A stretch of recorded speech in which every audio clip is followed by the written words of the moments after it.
Hi, my name is Tom Gagliano, and I am the author of the book, The Problem Was Me, with Dr. Abraham Tversky. The Problem Was Me is really more than a book. It's a tool which can be used to free oneself from the negative childhood messages. As we grow up, these messages create intrusive inner voices in our adult lives, which can really guide us towards harmful behaviors to ourselves and others.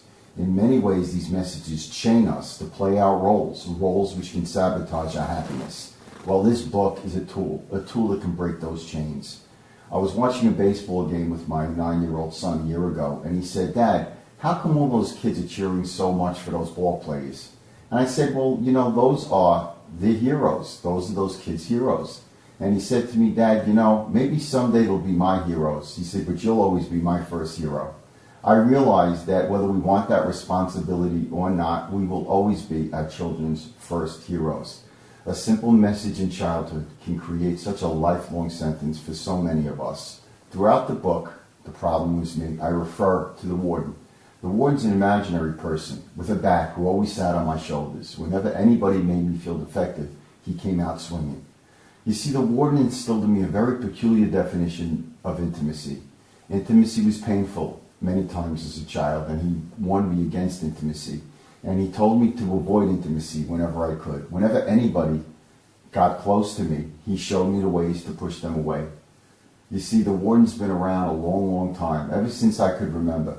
And his motive was to use his bat on me if ever I felt that I deserved to be happy, or got the idea that I deserved to be happy, or if I should stumble and make a mistake. He permitted me no margin for error. You see, the warden is that little voice inside of us that never really goes away. He reminds us of those intrusive messages time and time again. Whenever we make a mistake, all of our shame and defectiveness from the past comes up to the front. He brings us towards isolation. Isolation, a very dangerous but comfortable place for many of us. In this isolation, we develop a self-centeredness, somehow giving ourselves the right to do things, regardless of the harmful behaviors that it causes other people. And then, of course, there's that destructive entitlement that tells us we're entitled to do these things, no matter how much it hurts other people. The three essentials that can silence the warden's voices is: one, awareness. We have to know what's broken inside in order to know what has to be fixed. Second is action. We have to take those positive actions in order to change our behaviors. Awareness alone will not do it. We have to change who we are. I've heard it said, if you do what you always did, you get what you always got. The third essential is maintenance. We have to maintain this program. If we don't, the warden will be back to try and take over our behaviors again.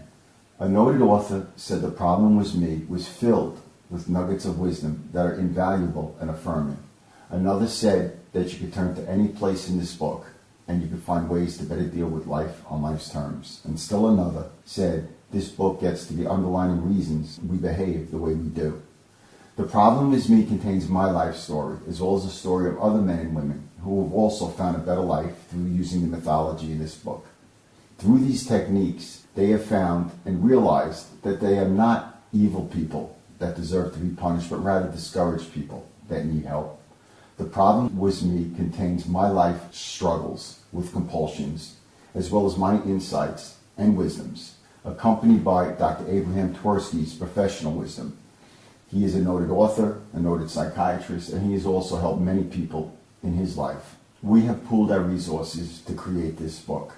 This book serves several purposes. One, it will help those with destructive behaviors. Two, it will bring understanding to many of us who have family and friends who act in ways that jeopardize their own happiness. Well, this book will help show us the reasons why they act the way they do. Finally, this book can serve as a blueprint to help us give the loving and healthy messages to our children, messages that many of us were denied as children ourselves.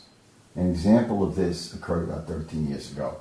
We had a dog that was 12 years old, that was terminally ill, that we had to put to sleep. My son at the time, my oldest son, was 11 years old, and he had been around as long as the dog was around.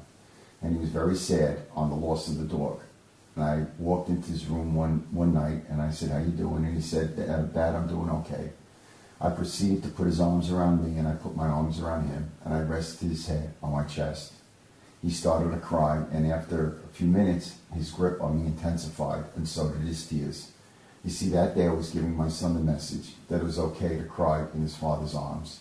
I was giving him a safe environment, a place I didn't have as a child, but one that I was giving my son that day.